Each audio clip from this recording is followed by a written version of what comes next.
Selamat pagi semua. Assalamualaikum warahmatullahi wabarakatuh. Perkenalkan, saya Rizky Karima Dewi, yang insya Allah akan menggantikan Bu Nanda untuk beberapa kali pertemuan ke depan. Kita akan belajar fisika bersama-sama. Salam kenal buat kalian semua. Semoga kalian selalu dalam keadaan sehat dan harus tetap semangat belajar. Meskipun kegiatan pembelajaran dilakukan secara daring, tapi semangat belajar tidak boleh luntur sama sekali ya. Baik, kali ini kita akan membahas mengenai momentum dan impuls. Yang pertama, kita akan membahas mengenai momentum terlebih dahulu. Apa sih momentum? Momentum merupakan salah satu sifat yang dimiliki oleh benda yang bergerak. Momentum dapat digunakan sebagai ukuran untuk menggerakkan atau menghentikan suatu benda. Nah, dalam fisika, momentum yaitu hasil kali antara massa benda dengan kecepatan benda. Di dalam modul telah dituliskan bahwa P sama dengan M dikali V, di mana P adalah momentum benda dengan satuan kilogram meter per sekon, kemudian M adalah massa benda dengan satuan kilogram, kemudian V adalah kecepatan benda dengan satuan meter per sekon. Nah, yang kedua kita akan membahas mengenai impuls. Apa sih itu impuls? Impuls yaitu gaya kontak sesaat atau gaya yang bekerja pada suatu benda dengan selang waktu yang sangat singkat. Nah, dalam fisika didefinisikan bahwa impuls yaitu hasil perkalian antara gaya dengan selang waktu yang digunakan oleh gaya saat bekerja pada benda. Nah, secara matematis dituliskan bahwa I sama dengan F dikali delta T, di mana I adalah impuls dengan satuan ns, kemudian F adalah gaya kontak dengan satuan N, kemudian T atau waktu dengan satuan S. Impuls yang diberikan pada suatu benda akan menyebabkan terjadinya perubahan momentum pada benda tersebut. Nah, untuk mengetahui hubungan antara impuls dan perubahan momentum, perhatikan penjabaran berikut ini ya. Di sini sudah ada rumus I sama dengan F dikali delta T.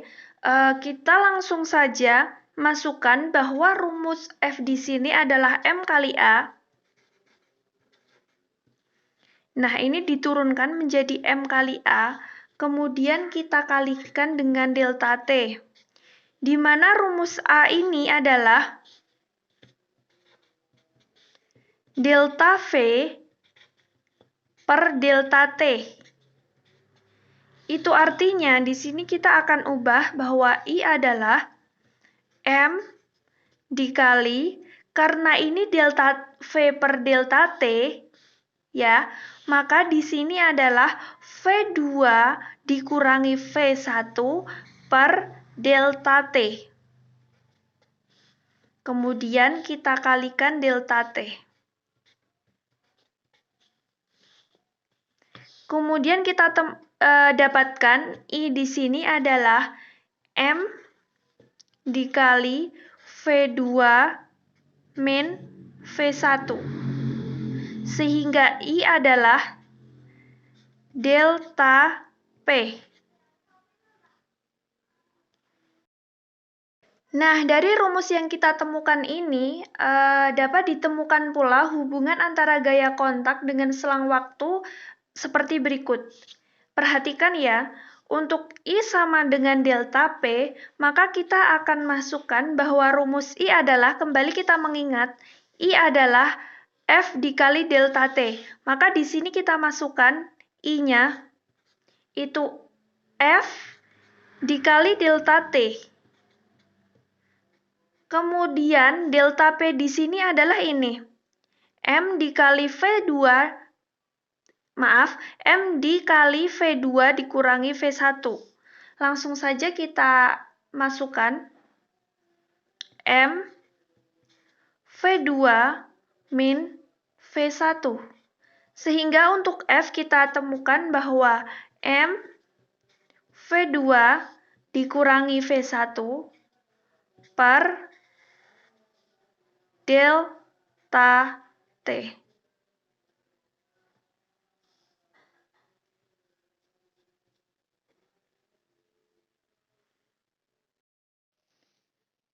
Hukum kekekalan momentum menjelaskan bahwa jika dua buah benda bertumbukan, maka besar penurunan momentum pada salah satu benda akan bernilai sama dengan besar peningkatan momentum pada benda lainnya. Ini berarti total momentum sistem pada benda sebelum tumbukan selalu sama dengan total momentum sistem benda setelah tumbukan. Nah, secara matematis, hukum kekekalan momentum dapat dirumuskan sebagai berikut.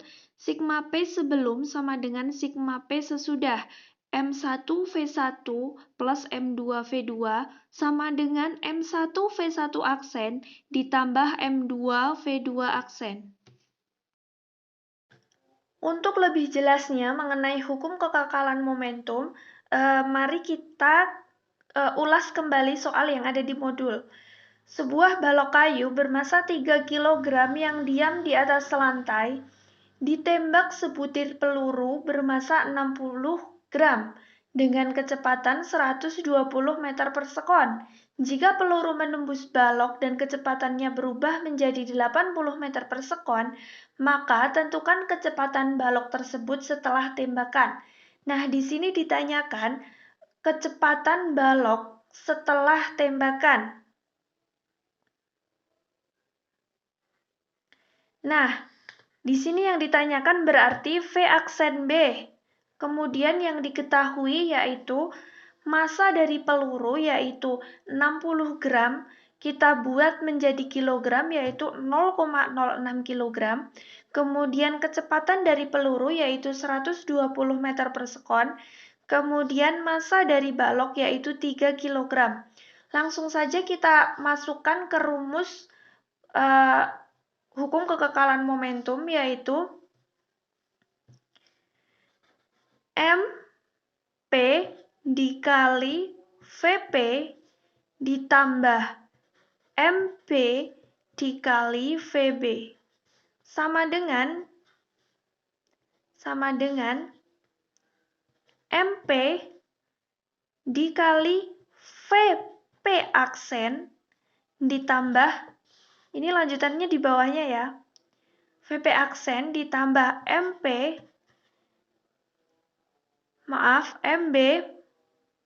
dikali VB aksen. Nah, kita langsung masukkan saja 0,06 dikali 120 ditambah 3 dikali 0 sama dengan 0,06 dikali 80 ditambah 3 VB aksen. Nah, ini kita akan dapatkan 7,2 sama dengan 4,8 ditambah 3 VB aksen. Langsung saja kita cari VB aksennya. Kita pindah ruas.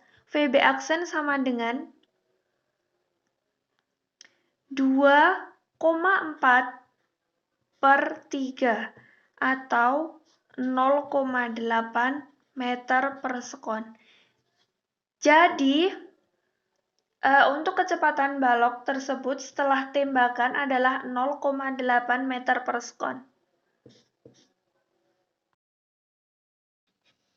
Baik, kegiatan pembelajaran pada kali ini mungkin saya cukupkan. Untuk kalian yang masih bingung atau ada bagian-bagian yang masih belum paham, silahkan kalian tanyakan, boleh melalui grup atau melalui chat pribadi.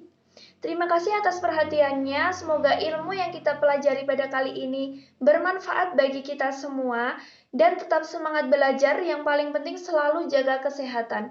Terima kasih, wassalamualaikum warahmatullahi wabarakatuh.